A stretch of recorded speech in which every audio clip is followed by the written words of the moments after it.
The Home Affairs Minister, Peter Dutton, has sought to reassure the public that law-abiding citizens won't be targeted by new laws allowing access to people's data. But that's not enough to placate some Labor MPs or civil rights groups. Brooke Wiley reports. As Parliament came to a close for the year, a broad set of powers for police and spy agencies was hastened through.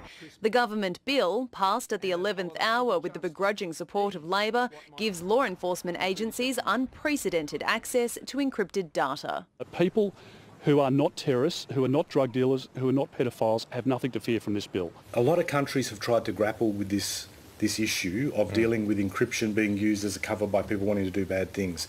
They have not wanted to do what the Australian government has wanted to do, which is to inject a cyber cane toad into sensitive encryption environments.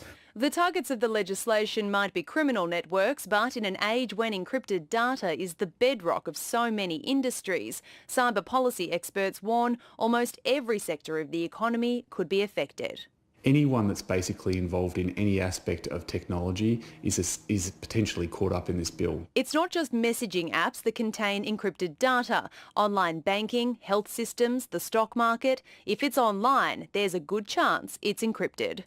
Under the laws, companies and individuals can be compelled to either hand over data or build software capabilities to allow agencies to access it themselves.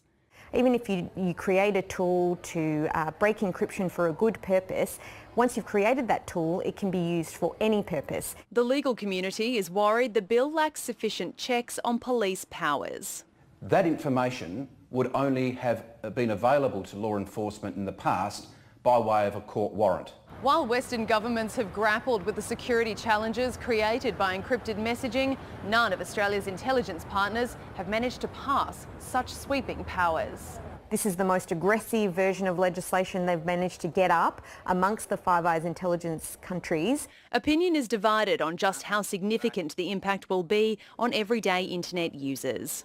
Unless you're involved in criminal activity, this bill isn't necessarily going to impact you directly in an obvious way. When an intelligence agency prioritises its own interests by preserving weaknesses, by creating tools to break encryption, we're all put at risk. Labor wants the legislation reviewed when Parliament resumes in February, but for now the laws await assent from the Governor-General before coming into force.